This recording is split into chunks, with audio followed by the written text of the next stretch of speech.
आज का विषय हरियाणा विधानसभा में ब्राह्मणों की अनदेखी है, क्योंकि जैसा सारे प्रदेश को विदित है कि एमएलए के चुनाव होने जा रहे हैं, लेकिन ब्राह्मण समाज का अनदेखी की गई हुई है।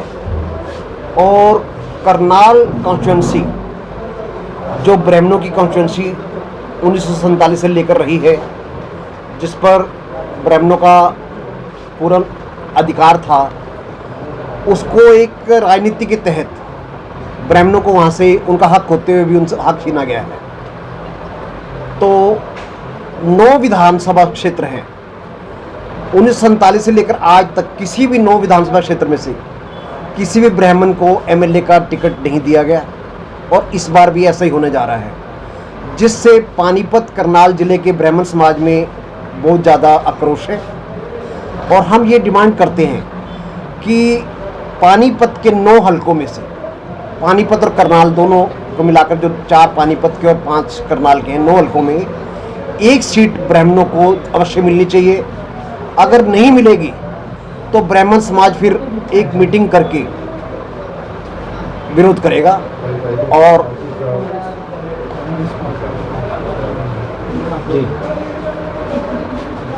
कांग्रेस पार्टी ने विश्वासघात किया है। कांग्रेस पार्टी ने 9 सीटों में से एक सीट भी ब्राह्मणों को नहीं दी है, और ब्राह्मणों का हक है। अगर ब्राह्मणों को 9 सीटों में से एक सीट भी अगर विधायक की नहीं मिलती, तो ब्राह्मण समाज कांग्रेस पार्टी का विरोध करेगा और मौका मिलते ही उनको बुरी तरीके से हराएगा। क्योंकि 2009 में पानीपत ग्रामीण से प्रसन्नी देवी को 12,000 वोट मिले, 2014 में 15,000 वोट मिले, और 2019 में ओम प्रकाश जैन को 10,000 वोट मिले। जबकि हमारा भाई संदीप भारद्वाज इंडिपेंडेंट 21,000 वोट ले गया था। तो ब्राह्मणों का हक बनता है भी कम से कम एक सीट पर तो ब्राह्मणों को विधायक की टिकट दो। और ये जो अनदेखी है, ये ब्राह्मण समाज में बहुत ज़्यादा आक्रोश है, वो सहन नहीं होगा, उसका विरोध किया जाएगा। तो आज ये जो बार के सदस्य एकत्रित हो गए हैं, क्या ये संदीप भारद्वाज का समर्थन करने के लिए एकत्रित हैं? संदीप भारद्वाज भी हमारा भाई है, तो कम से कम संदीप भारद्वाज को अगर आप नहीं देना चाहते हो तो 9 और भी विधानसभा क्षेत्र है, किसी एक में तो ब्राह्मण समाज को दो। संदीप भारद्वाज को दो। संदीप भारद्वाज हमारा एक, मैं ये आपको विद सबूत बताया है कि कांग्रेस की सीटें पीछे कितने वोट कितने आए हैं, और एक इंडिपेंडेंट हमारे संदीप भाई के कितने आए थे। आज पानीपत ग्रामीण में 40,000 ब्राह्मण है, 40,000। और अगर ब्राह्मण को अगर सीट मिलती है तो ब्राह्मण एक तरफा इलेक्शन जीतेगा। और ब्राह्मणों ने ऐसा क्या, मतलब ब्राह्मण समाज ऐसा समाज है जिसने देश की आज़ादी में, जिसने भारतीय सेना में, भारतीय पुलिस में सबसे ज़्यादा कुर्बानियाँ दी हैं। आज चाहे खेल हो, चाहे कोई भी, अगर हरियाणा का कोई भी सिस्टम है तो सबसे ज़्यादा योगदान भारत के अंदर, हरियाणा के अंदर ब्राह्मणों का है। तो ब्राह्मणों के साथ ऐसा अन्याय क्यों, ऐसा अनदेखी क्यों? ब्राह्मणों से जब वोट लेनी होती है तो तब तो सबसे आगे दादा दादा कह के किया जाता है, जब टिकट, जब उनके हक की बात आती है तो उनको पीछे कर दिया जाता है। तो ये जो अनदेखी है समाज, ये समाज जो हमारा बहुत ज़्यादा दुखी है, बहुत ज़्यादा आक्रोशित है।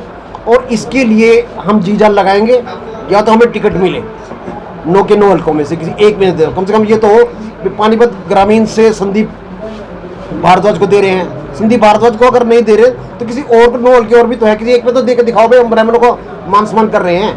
ये खाली हमें बस वोट लेने के, हमारा वोट लेने के लिए, या हमें लुभाने के लिए, या हमें वोट के लिए ही दादा दादा बोलना है और हमारे खीर खिला के हमारे से वोट लेनी है।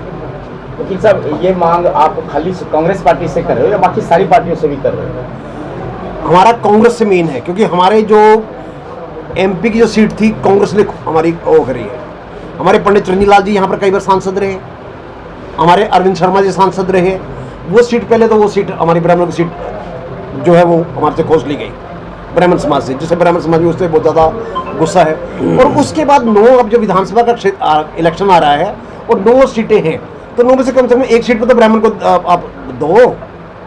ऐसे अनदेखी क्यों? अब ब्राह्मण समाज जो ये अनदेखी बर्दाश्त नहीं करेगा।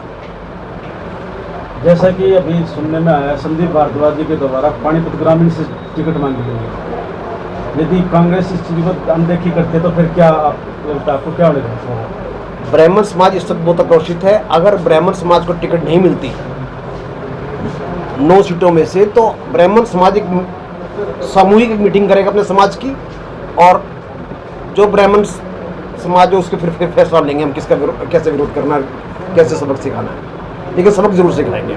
अगर कोई पार्टी सीट नहीं देती तो क्या ब्राह्मण समाज की तरफ से कोई उम्मीदवार उठेगा मैदान में? इस पर विचार किया जाएगा। मतलब उम्मीदवार उतार सकता है ब्राह्मण समाज? यस। अब किसी ने हमारे आशीर्वाद की जरूरत नहीं है तो भाई आकर बता दो हमारे को, नहीं तो हमारा हक बनता है। हमारे को यहाँ 9 हल्के हैं, ये इसमें 1-2 टिकट तो देनी चाहिए। और बाकी मेरी तो ये है रिक्वेस्ट कि भाई हरियाणा में कम से कम 10 और ज़्यादा से ज़्यादा 20 टिकट पार्टियों को देनी चाहिए। जो पार्टी इतनी टिकट देगी हम उसका खुला समर्थन करेंगे, उसकी हम धन बल और मन से उसकी हम वो करेंगे, मदद करेंगे। 9 विधानसभाओं में आप कौन सी विधानसभा को मेन हम तो ये चाहते हैं भाई जिसमें हमारी मेजोरिटी है, जैसे कि ये पानीपत ग्रामीण से है मेजोरिटी हमारी, तो हम चाहते हैं भाई वहाँ से हमें मिल जाए। हमारे कैंडिडेट ने इंडिपेंडेंट में लगभग 25,000 वोट आंकड़ों के मुताबिक ले रखी हैं उसने, और वैसे हमारे 40,000 के लगभग वोट हैं। और 36 बरादरी जो है ब्राह्मण उसको साथ लेके चलता है। जहाँ गामा में 100 वोट हैं ब्राह्मणा के, वहाँ सरपंच चुना जाता है मेजोरिटी जातियों को छोड़कर, क्योंकि वो 36 बरादरी को साथ लेकर चलता है। इसलिए हमारी प्रार्थना ये है कि भाई हम 36 बरादरी को साथ लेकर चलने वाले आदमी हैं और आशीर्वाद देने वाले भी हैं, लेने वाले भी हैं भाई। इसलिए हमारे को एक टिकट तो कम से कम जहाँ इन 9 हल्के में दिया। जब से भारतवर्ष आज़ाद हुआ है तब से आज तक करनाल कॉन्स्टिट्यूंसी से किसी भी ब्राह्मण को टिकट नहीं दी गई है। एक लोकसभा से पहले एमपी बनता था, ब्राह्मण को टिकट मिलती थी। अब की बार कांग्रेस पार्टी ने उसको भी साफ कर दिया। इसके बाद अब प्रेजेंट आंकड़ों के मुताबिक भी ब्राह्मणों की पानीपत कॉन्स्टिट्यूंसी ग्रामीण में 30-40 हज़ार वोट हैं।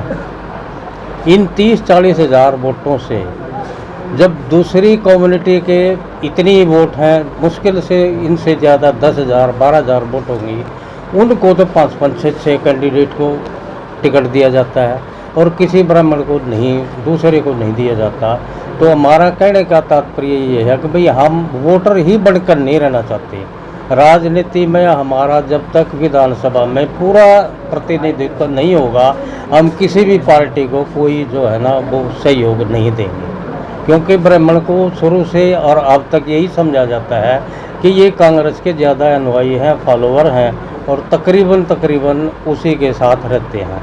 अब की बार भेदभाव सहन नहीं होगा, क्योंकि आज तक जितने भी कांग्रेस पार्टी ने दूसरे व्यक्तियों को अपने टिकट दिया है उन सभी की जमानत जब्त हुई है। कोई भी 10, 12, 15 हज़ार से फालतू टिकट नहीं ले सकता। अब की बार पिछले इंडिपेंडेंट संदीप भारद्वाज जी थे, उन्होंने तकरीबन 23-24 हज़ार वोट जो है अकेले ने इंडिपेंडेंट जो है ना ली, जबकि इन कांग्रेस पार्टी के टिकट होते हुए भी 15,000 10,000 से फालतू नहीं लांग सके।